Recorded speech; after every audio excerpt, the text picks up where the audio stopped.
காவேரி ரூமில் இருக்காங்க. அங்கேருந்து சாரதா போகிறாங்க. போயிட்டு பேசுகிறாங்க. ஏய் என்னடி இது இப்படி பண்ணிகிட்ருக்க, நீ எதுக்காக விஜய் தம்பிக்கிட்ட பேசவே மாட்ற அப்படின்னு கேட்குறாங்க. உனக்கு என்னம்மா பிரச்சனை, உனக்கு என்ன பிரச்சனை, நான் எதுக்கு அவர்கிட்ட பேசலன்னு நீ வருத்தப்படுற அப்படின்னு கேட்குறாங்க. ஏய் அதுக்காக சொல்லலடி, அவருக்கு ஏற்கனவே ஒய்ஃப் இல்லை, குழந்தைய வச்சுட்டு தனியாக கஷ்டப்படுறாரு, நீயும் இப்படி பேசாமல் இருந்தால் நல்லா இருக்குமா அப்படின்னு கேட்குறாங்க. இங்கே பாருமா, நான் பேசாமல் இருந்தால் நல்லா தான் இருக்கும், நீ தேவையில்லாதெல்லாம் பண்ணிகிட்டு இருக்காத அப்படின்னு சொல்லிட்டு காவேரி பயங்கரமாக கோவப்பட்டுட்டு இருக்காங்க. இல்லடி அதுக்காக சொல்லலை, யார் மனசையும் நம்ம நோகடிக்கக்கூடாதுடி, அவங்க நம்மளை கஷ்டப்படுத்தினா கூட பரவாயில்ல, நாம் எப்போவுமே இன்னொருத்தவங்களை கஷ்டப்படுத்தி பார்க்கக்கூடாது, ரொம்ப பெரிய தப்பு காவேரி அப்படின்னு சாரதா சொல்கிறாங்க. நான் என்ன பண்ணேன், நான் ஒன்றுமே பண்ணலையே, அதுதான் பிரச்சனை. அவங்க ஏதோ அவங்களுக்கு தோணுச்சு கேட்டிருக்காங்க, அவ்வளோதான், அதை அதோட மறந்துடணும், அதை விட்டுட்டு நீ எப்பவும் போல் பேசணும், ஏன் நீ விஜய் தம்பிக்கிட்ட பேச மாட்டேற அப்படின்னு சாரதா கேட்குறாங்க.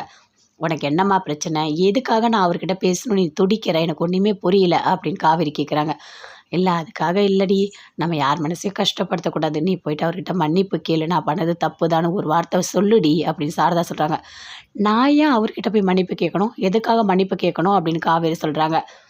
இல்லடி அவர்கிட்ட நீ ரொம்ப கோவமாக பேசிட்டல்ல அப்படின்னு சொல்கிறாங்க. நான் கோவமாக பேசிட்டேனா, இங்கே பாருமா, நீ இன்னும் பேசி என்னை கடுப்பேற்றிட்டு இருக்காத, நீ இங்கேருந்து போயிடு, நான் ரொம்ப கோவமாக இருக்கேன் அப்படின்னு காவேரி மறுபடியும் உள்ளே போகிறாங்க. சாரதா எப்பவும் போல் ஃபீல் பண்ணுறாங்க. அப்படியே கங்காவுக்கு ஃபோன் பண்ணுறாங்க, நடந்த எல்லாத்தையுமே சொல்கிறாங்க.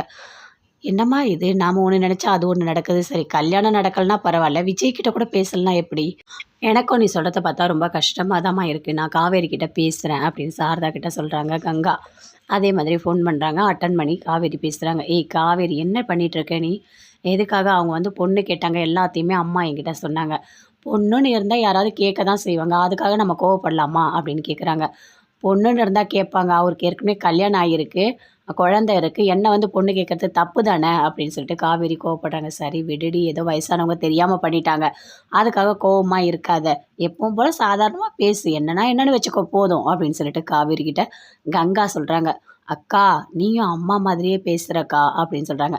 ஏய் அதுக்காக சொல்லடி, சின்ன குழந்தைடி, பாவம்டி, அந்த குழந்தைக்கு உன்னை ரொம்ப பிடிக்கும்டி, அதனால் சாதாரணமாக உங்ககிட்ட பேசு, விஜய்கிட்ட கூட பேசு, சாதாரணமாக பேசு, ரொம்ப வச்சுக்காத அப்படின்னு சொல்கிறாங்க.